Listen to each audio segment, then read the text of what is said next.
bench today. We're back with more muzzle loader action, and this is the part we've been waiting for. FTT 211, we get to finish this thing. I said in the previous videos that it was FTT 220. That was my mistake. So 210 leads into 211, which I had a 1 week break in between, and now we're at this. So this is where we finish it up. So the recommended method for finishing this thing in the class, it's not required as far as I can tell in the reading and the rubric, is to stain it and then use True Oil, which from what I've seen is a really good option. True Oil works really well. It's a mixture, if I have this correctly, of tung oil and linseed and then a few hardeners that are in it. And it's much faster than something like traditional boiled linseed, or especially this raw linseed oil.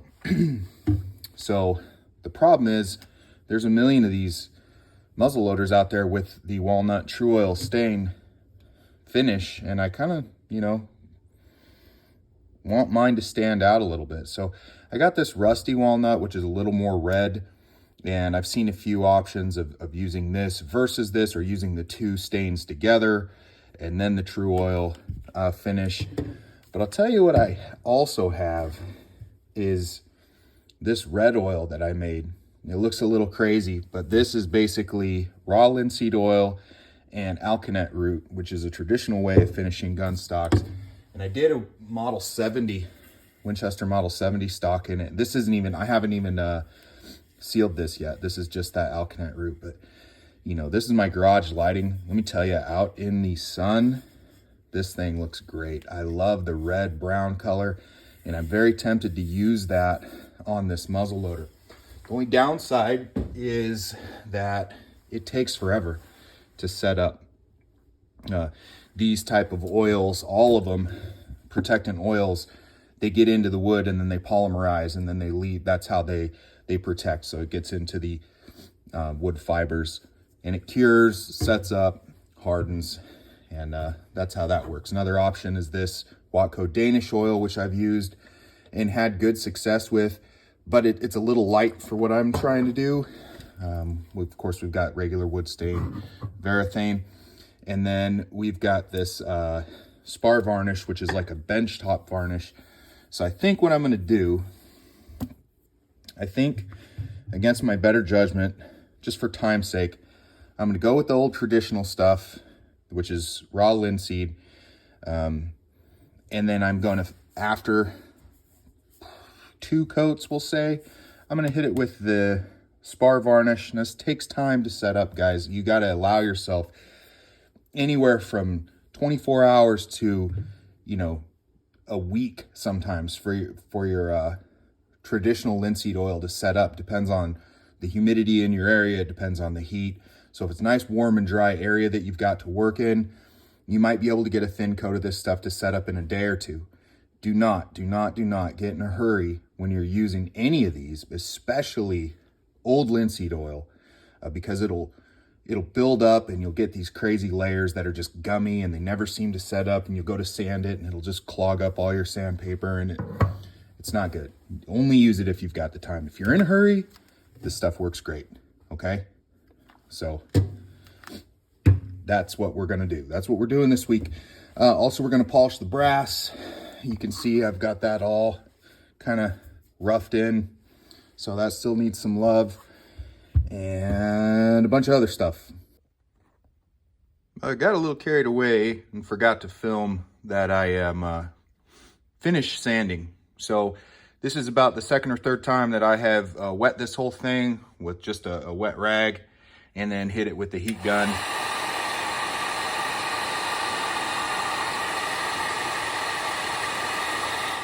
You get the idea. That raises the grain and you end up with these little furry fiber hairs sticking out. Knock that down with some 220 or steel wool, whatever it is, and that make sure that you don't get that grain raise if you do use especially a water-based stain. So there's that. Well, I made a decision. I'm going with the red oil.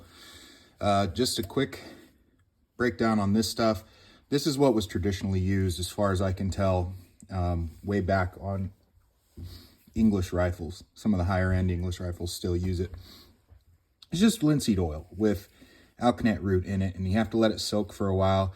And then I filtered this stuff out, and it looks like maybe beet juice or something, but it makes a really nice finish. So I'm just going to go ahead and show you how I apply it. The old shop towels.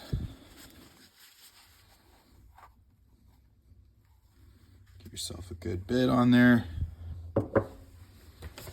And just long, even strokes.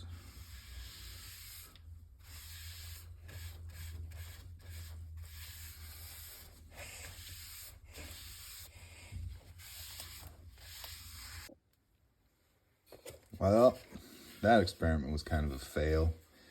This is pink, huh? So you can see how light that birch is, or beech rather. And, you know, win some, lose some, I guess, with experiments. It's a little more red down here, but for the most part, that alkanet red oil didn't do a whole lot for coloration for this stock. That's okay, though. We still have linseed oil in there to act as a bit of a sealer. So I think I'm going to go ahead and stain it. After all, the stain is fine over the top of a light coat of linseed oil as long as it's dried. And this has had well over 24 hours to harden. It is cold, fairly cold in my garage, so I have like a dish heater, like a radiant heater, and I just, you know, put it a few feet away from the stock and let it sit for a couple hours. So this is fine. Everything's fine. We're fine. Stain it is. All right, so I'm going to go with a coat of the Birchwood Casey Rusty Walnut stain, which is water-based. You got to be careful with water-based stains. You want to remember it can raise the grain. Now, since I did a couple steps of raising the grain already and then sanding, we should be fine. Stain it inside the barrel channel here just to see what we're dealing with before I go on the outside. I like that. That's the kind of reddish brown I was hoping for. Maybe not quite as red, but that's good. We'll go with that on the outside of the stock here. So just got a nice stain brush. You can use lint-free rag, whatever, but this one is specifically, this brush is specifically for stains. And just put it on nice and even.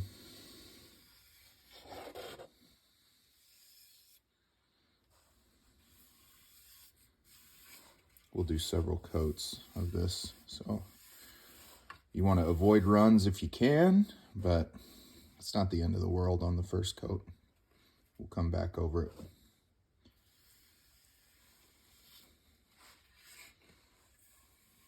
All right. So I'm going to stop filming this just so that I can kind of concentrate and focus on what I'm doing rather than trying to keep it in frame. You get the idea.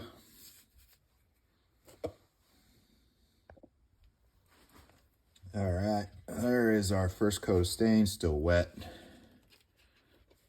That's the red I was hoping for. So there we go. It's pretty cool, man. That really made the grain pop. And like I said, that's the first coat. So we'll come back once this is all set up and steel wool that. It may have, it's looking like it might have raised the grain a tiny bit, but it's still wet, so it's kind of hard to tell. Either way, we're going to hit it with some 4-aught and put another coat on it. All right. Well, the first coat of rusty walnut stain is all dry. It looks pretty good. It's hard to see on the camera.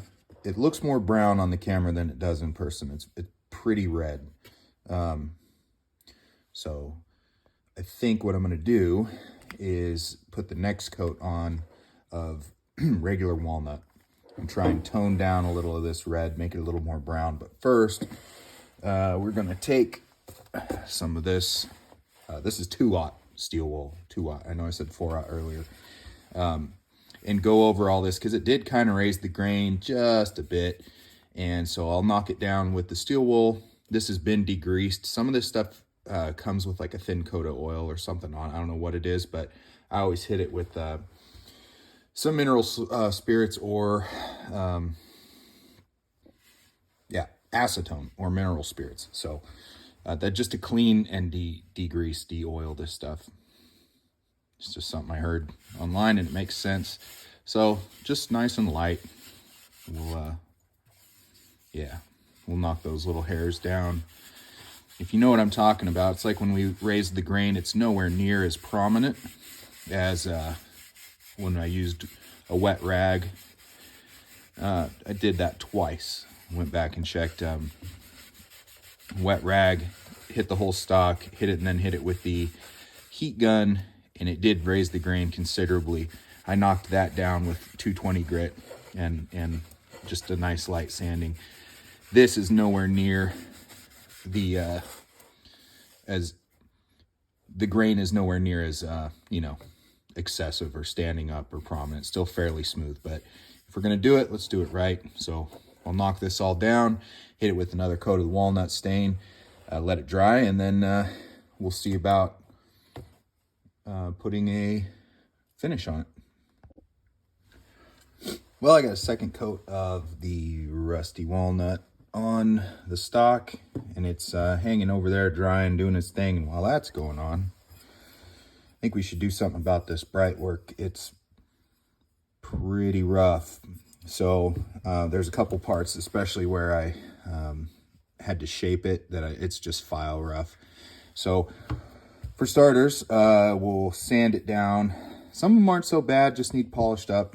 But there is some shaping. All the shaping is done, but there's some casting here that I missed in the first part of the class where I should have been cleaning that up. That's hidden up inside the stock though, so I don't know if I'm gonna mess too much with it. The question is, how far do we go? And the book recommends not going past, I think I'll have to look again, but I think it's like 220 grit or thereabout, because stuff like this, if you can see that scratch right there, that happened while I was, shaping the stock and had the butt cap on still.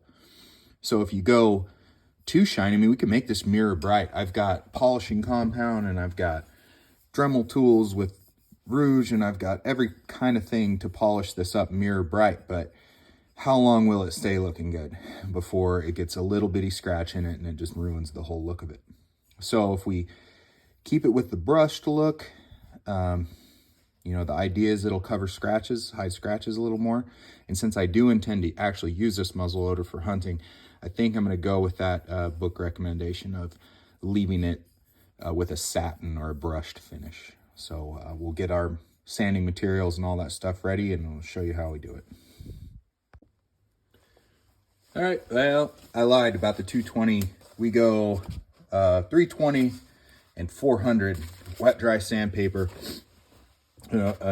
What the book recommends. So we're gonna go ahead and do that. Already got started with the 320 on the toe plate, and you can see the lines in it from the 320. So remember, with every subsequent grit that you go up when you're polishing metal, you turn it 90 degrees and you go the other direction. So probably what I'm going to do is with the 320, I'm going to go ahead and come back this way with it, so that with the 400 grit, my final, which will be my final sanding or polishing rather, will be the length, long ways. It seems like it looked kind of weird cross-hatched on the short side. Teach their own. And I'll probably do the same thing with all these parts, right? I want the final polish just to be along the length. So I'm gonna go ahead and get going on that, and we can probably speed up and I'll show you how that goes. Also, I've got these cool, I don't know if I've showed these before, sandpaper backers, and they make it way easier to to keep your paper nice. And I mean, you got all these different radiuses that you can use. Inside barrel channel. These things are awesome. Super cheap online. I think I got them at Rockler or Amazon or something like that. Anyway, I got a whole bunch of different sizes, but I'm going to be using these. All right, well, we're making a mess, but we're also making progress. Got my 320. Check this little guy out. These are 320 grit little discs, and this thing's sweet. It's got just enough give in it to where it won't round off your edges. You don't have to push very hard. A little soapy water, and you know, just a little side to side action. And then I'll come back with the 400 and we'll get our long pieces. We'll sand all that out. So toe plate, butt plate, and the nose cap done. I've just got my thimbles, and honestly, the thimbles look pretty good. We'll see. I think I want the brushed look to go this way, so I will hit them probably with the 400, but honestly, they look a lot better than the rest of the pieces did. And this is the tricky one that I'm working on now. Getting into these little nooks like this, what we're going to end up doing is grabbing a needle file. I used to have a needle file right here, something like that, and get the sandpaper around it, and we'll work into these little nooks with that. So, you know, just elbow grease, time, patience, and we'll get there. I decided to go ahead and polish the thimbles anyway, so I've got a sanded going across. It's real hard to see, but and then I'll come back with the next set, and we'll go lengthwise. So you can see nothing all that exciting or glamorous about sanding. It just takes time, a little soapy water. Yeah, I know. But it's kind of one of those things. It's all prep work. How much time are you going to put into it? I could have slapped this all together and took it out and shot it, but might as well make it look real nice.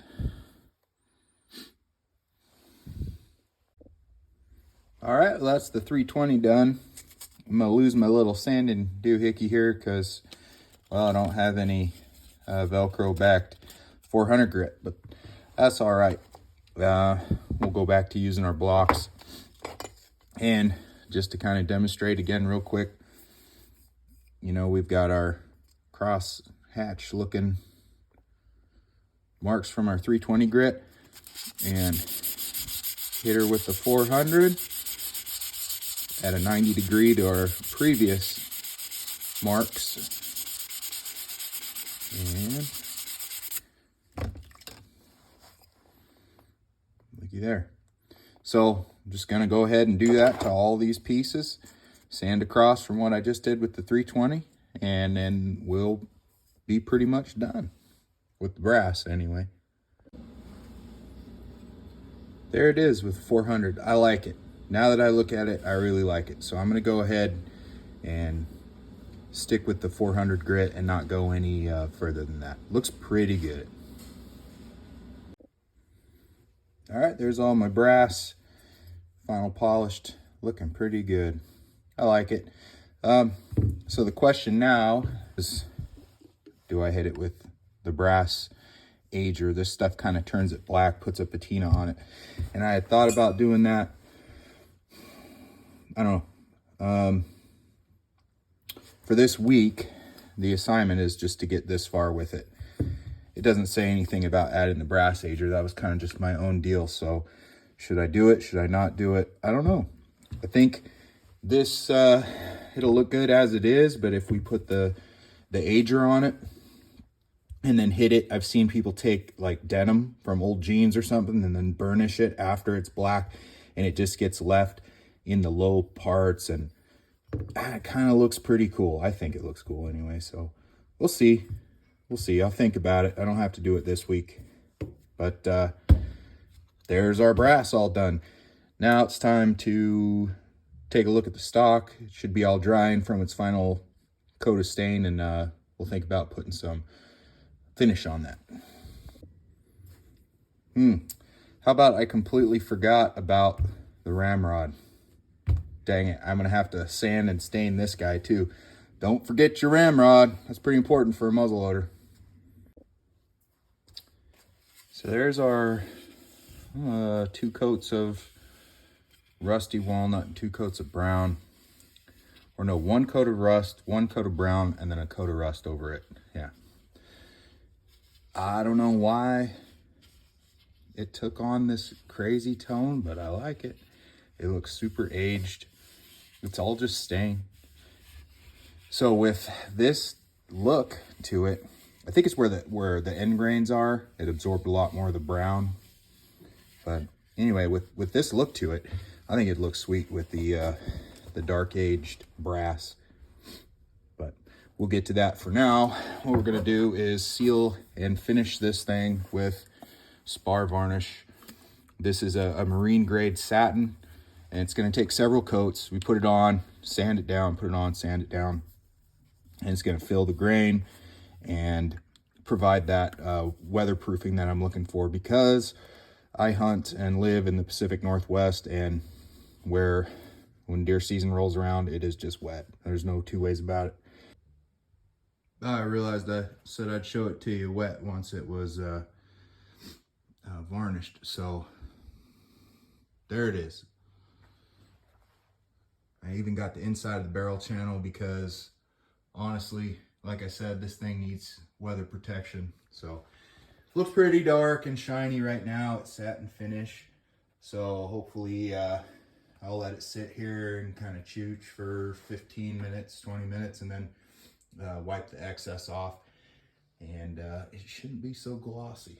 But again, it's going to need to be sanded and have a couple coats put onto it. So there she is. Well, here it is. One finished stock. I like how that turned out. And in the sunlight, it looks awesome. The red and the brown and that satin finish. I like it. Still haven't decided if I'm going to leave the brass shiny. It does contrast really nicely with that dark wood, you know. But would it look cool? That the wood seems to look kind of aged to me. So would it look better if I did the brass black on it, the aged stuff? Or just leave it shiny? I don't know. If anyone watching has an opinion, go ahead and put it down in the comment section. The people I know will comment what they think. And I think if I put that stuff on, it's easy enough if I don't like it to just polish it all back off. So it's not the end of the world if we try it and it doesn't look good. So maybe I'll just go ahead and go for it. Anyway, so we're moving right along. Next up, I think, is finishing the barrel. Oh, almost forgot this guy again. The ramrod. For some reason it came out a little bit lighter, it seems like. But it looks fine. I might throw another coat of walnut stain on it, sand it down, and I don't know. But it's pretty close. So I'm good with it. Yep. Here we go. That's week 1 of FTT 211 in the books. Keep watching and we'll finish this thing up. I got 3 more weeks and it'll be done, and then I'll go shoot it. I can't wait. All right, just proving it's me. Sonoran Desert Institute FTT 211, week 1, practical application. Here's my muzzle loader. Here's some brass. We're getting there. We'll be done. 3 weeks. Looks pretty good. I'll take some pictures of it out in the sunshine. It looks a little bit better, but thanks.